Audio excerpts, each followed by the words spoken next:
remarkable. And so Boyd is mostly okay, though he's in a bit of pain. And Raylan pays a visit, and they have a quick conversation. I have 6 clips this week. I usually only have 4 or 5, but the clips that I have generally are a little bit shorter this week because they're a little punchier.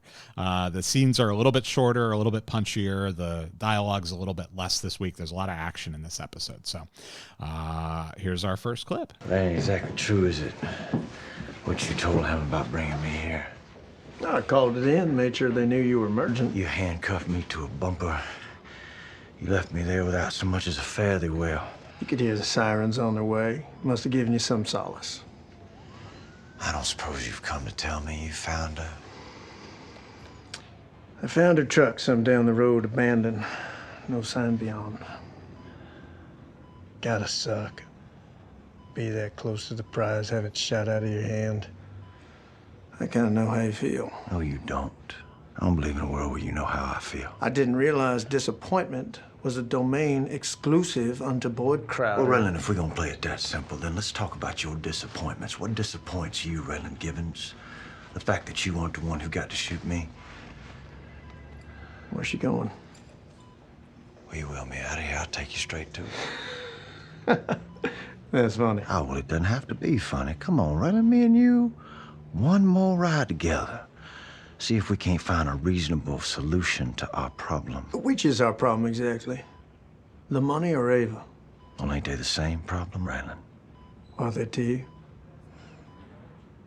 I'm gonna get out of here, Raylan.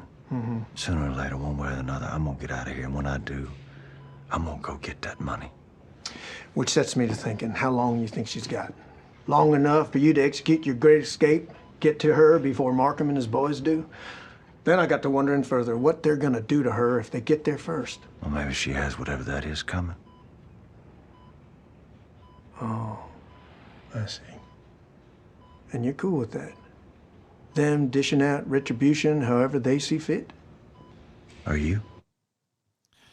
And Boyd eventually comes around and says, hey, you know what? Go check on Zachariah, because that might be where Ava went. That's the place I'd go. If I were not in here, that's the place that I would go. I like this exchange between Raylan and Boyd, and I like it because it's of what it's not. And what it's not is what Boyd proposes. Hey, let's go. Let's go get her. I'll take you right to her. You know, let me out of here. We'll go get Ava right now. In a lesser show, that would be how the next couple episodes play out. But this show is like, no, we've done that already. This has gone too far for this to ever be a possibility. So no, you're going to stay there cuffed to that hospital bed. Raylan's not letting you out, even if you don't give up the info. And it's not like the first time that Raylan has left Boyd like stuck somewhere. He did leave, like handcuffed to the tree. It was last season, right? With that was season 4. Yeah, season 4. He leaves him handcuffed. Oh yeah, that's right. Yeah. But yeah, and I do. It's very consistent with Raylan's character to leave him bleeding and handcuffed to a bumper. Like, I've got to go after Ava. I've got something important to do. You stay here. I mean, he did say that like you could hear the sirens, right? Yes, you could hear the sirens in the distance. And I love the little added kind of sound, the little sweetener that they threw in there because they're in the hospital and you can hear the beeping of the machines and whatnot. But if you listen, when there's a pause in the dialogue after he says you could hear the sirens in the distance, it must have given you some solace. You could actually hear sirens in the background. So nice little work by the sound editor and the Foley artist there to put that together. I liked it. But it would have been funny if they had that beeping in the background. If like his pulse would like just when Raylan shows up, it just goes like faster and faster. Oh yeah, it speeds up his blood pressure, spikes. Yeah. And the nurse comes in like, "What's going on in here?" Yeah, you would think after having just been released from surgery, he wouldn't be just in a normal private hospital room. He'd be in an ICU or something, right? Like he'd have an oxygen, like at least the little nose thing and all that. Oh yeah, yeah.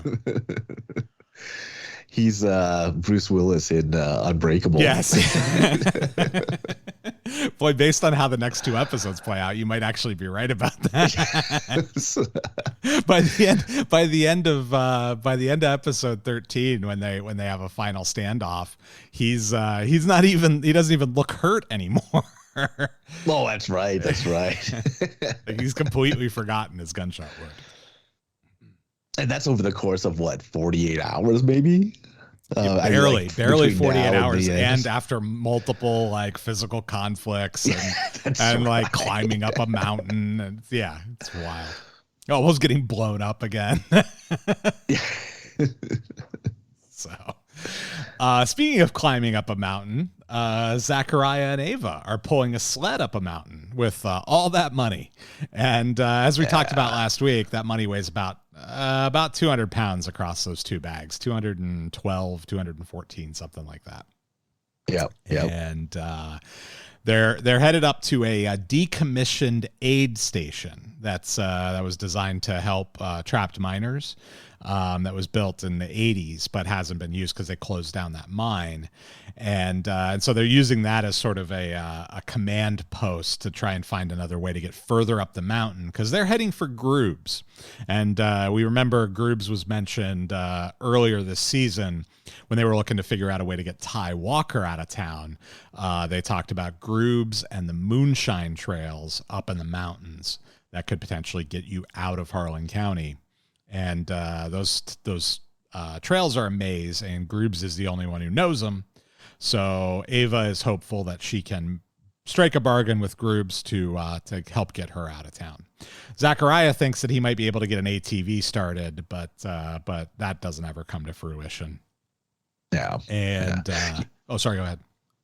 Oh, I was going to say, I like the note I had here, because I hike pretty frequently. Yeah. And the note I had here is that they really do make the ascent, like it's a very steep ascent. And usually it doesn't really translate well on camera as far as like how steep something is. But that shot where they're looking at where that aid station is it makes you like, I mean, you understand how difficult it would be to hike that in the cold, pulling all that money. Yeah. With that weight. Yeah, exactly. And especially since Zachariah is no spring chicken, right? He's an alcoholic who's probably in his 60s or 70s, potentially even. Yeah. So, and they talk about Boyd for a second, because Ava's very worried about Boyd. But Zachariah, puts her fears to rest by saying, hey, look, if he's alive, the marshals have him. If he's not alive, he's not something we've got to worry about. So hopefully he calms Ava down a little bit, although I don't think that she's going to be super calm about Boyd until she sees a corpse or until she is vanished into thin air. So, and then we get Mikey and Duffy. And I say Mikey, but we should call him Mike, because he's not a big fan of being called Mikey. I don't want to get hit like he hit him. So Mike calls Katherine to give him the location so that she can come and claim Duffy. And while she's finalizing those details, she walks into her hotel suite and finds Markham there waiting for her. And it's a little menacing at first. And they have a conversation. They profess their love for each other. And Katherine proposes, hey, look, why don't, I accepted your proposal. You love me. Why don't we just get married and not trust each other just like everybody else in the world does? That's the basis of all good marriages. All good. Look, I mean, all of our parents.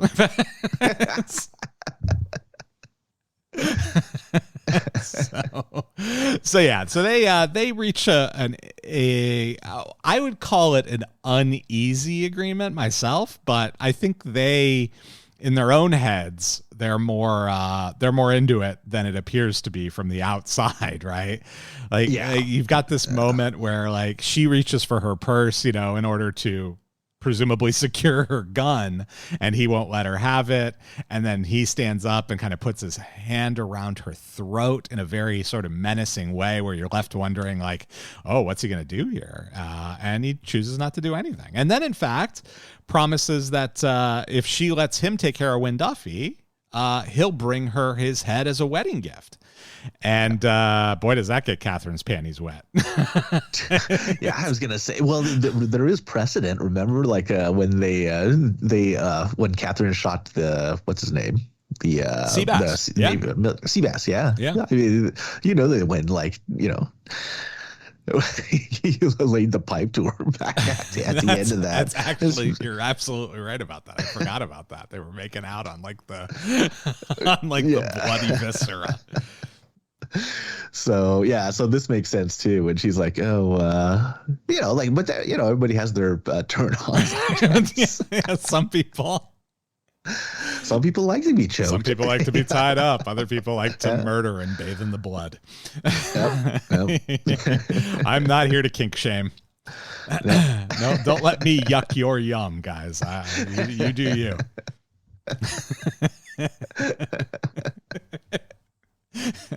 So while all that's going on in Catherine's hotel suite, Wynn is trying to sweet talk Mike to let him go. He's volunteering to drive. He's telling Mike, "Hey, you can pick the music sometimes, or even control the TV if you want to." And then immediately swings to anger. It's like any good abusive relationship, right? He's, "Oh, I love you. I'm sorry. We could work this out." Then when it doesn't immediately work out, "I can't believe it." I'm gonna shove that coat up your ass or whatever he says.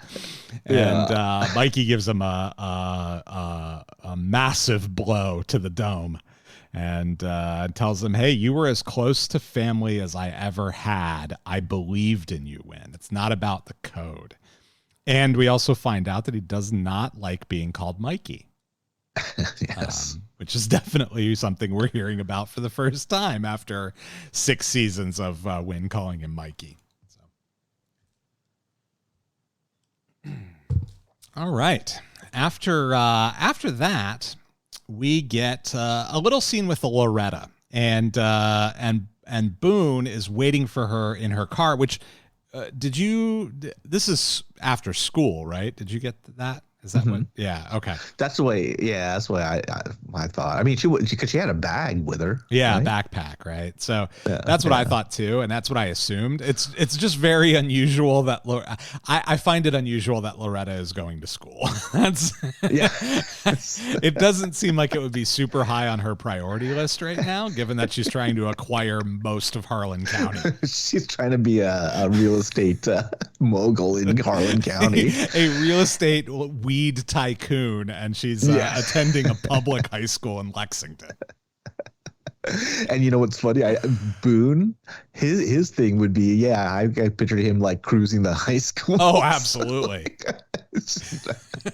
Yeah, he calls that a hard target area. That's you know what I like about high school girls, man. I get older, they stay the same age. All right. I can see Boone when he had that free time, he was just like driving by whatever high school, Lexington High or whatever.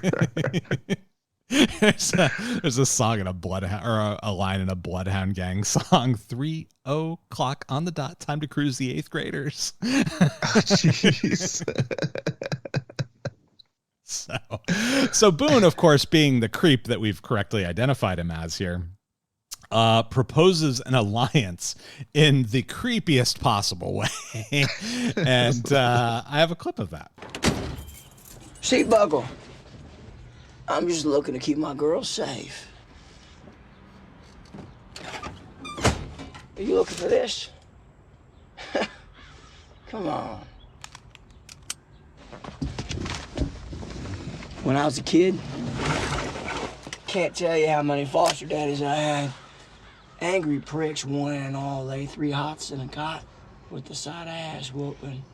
I come to rely solely on my own wherewithal at tender age, not unlike yourself. I'm hearing tales about all this money you supposedly got, no doubt giving you a sense of confidence. I can tell you what, Markham's got a lot more. What's your point? You can watch the History Channel. Days of your marriages weren't about love or romance. Those sentiments didn't even factor in. They were about alliances, to end wars, making each side stronger against the enemy.